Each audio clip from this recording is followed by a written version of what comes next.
Mark chapter 9.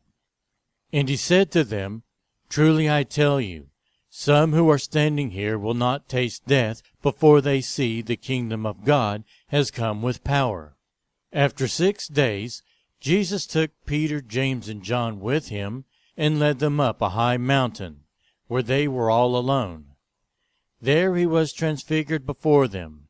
His clothes became dazzling white, whiter than anyone in the world could bleach them. And there appeared before them Elijah and Moses, who were talking with Jesus. Peter said to Jesus, Rabbi, it is good for us to be here. Let us put up 3 shelters, one for you, one for Moses, and one for Elijah. He did not know what to say. They were so frightened. Then a cloud appeared and covered them, and a voice came from the cloud. This is my Son, whom I love. Listen to him. Suddenly, when they looked around, they no longer saw anyone with them except Jesus. As they were coming down the mountain, Jesus gave them orders not to tell anyone what they had seen until the Son of Man had risen from the dead. They kept the matter to themselves, discussing what rising from the dead meant. And they asked him, Why do the teachers of the law say that Elijah must come first? Jesus replied, To be sure, Elijah does come first, and restores all things.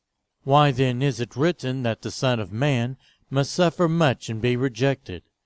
But I tell you, Elijah has come, and they have done to him everything they wished, just as it is written about him.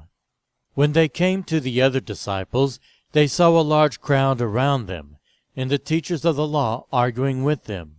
As soon as all the people saw Jesus, they were overwhelmed with wonder, and ran to greet him. What are you arguing with them about? He asked. A man in the crowd answered, Teacher, I brought you my son, who is possessed by a spirit that has robbed him of speech.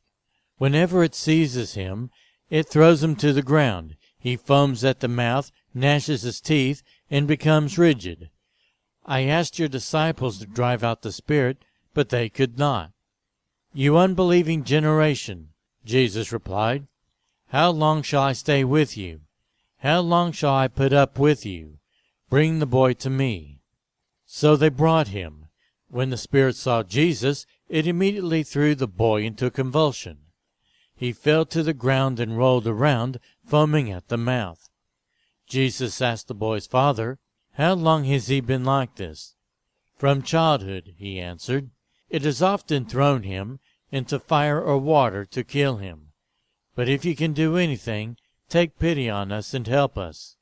If you can, said Jesus, everything is possible for one who believes. Immediately the boy's father exclaimed, I do believe. Help me overcome my unbelief. When Jesus saw that a crowd was running to the scene, he rebuked the impure spirit. You deaf and mute spirit, he said, I command you, come out of him and never enter him again. The spirit shrieked, convulsed him violently, and came out. The boy looked so much like a corpse that many said, He's dead. But Jesus took him by the hand and lifted him to his feet, and he stood up. After Jesus had gone indoors, his disciples asked him privately, Why couldn't we drive it out? He replied, This kind can come out only by prayer. They left that place and passed through Galilee. Jesus did not want anyone to know where they were, because he was teaching his disciples. He said to them, The Son of Man is going to be delivered into the hands of men. They will kill him, and after 3 days he will rise. But they did not understand what he meant, and were afraid to ask him about it. They came to Capernaum. When he was in the house, he asked them, What were you arguing about on the road? But they kept quiet, because on the way they had argued about who was greatest. Sitting down, Jesus called the 12 and said, Anyone who wants to be first must be the very last, and the servant of all. He took a little child whom he placed among them. Taking the child in his arms, he said to them, Whoever welcomes one of these little children in my name welcomes me, and whoever welcomes me does not welcome me, but the one who sent me." "Teacher," said John, "we saw someone driving out demons in your name, and we told him to stop, because he was not one of us." "Do not stop him," Jesus said, "for no one who does a miracle in my name can in the next moment say anything bad about me. For whoever is not against us is for us. Truly I tell you, anyone who gives you a cup of water in my name, because you belong to the Messiah, will certainly not lose their reward. If anyone causes one of these little ones, those who believe in me, to stumble, it would be better for them if a large millstone were hung around their neck and they were thrown into the sea. If your hand causes you to stumble, cut it off. It is better for you to enter life maimed than with 2 hands to go into hell, where the fire never goes out. And if your foot causes you to stumble, cut it off.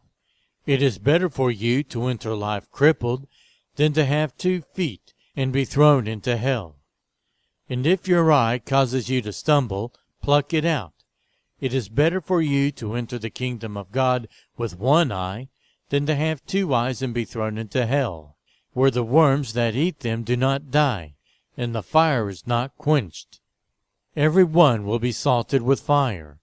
Salt is good, but if it loses its saltiness, how can you make it salty again? Have salt among yourselves, and be at peace with each other.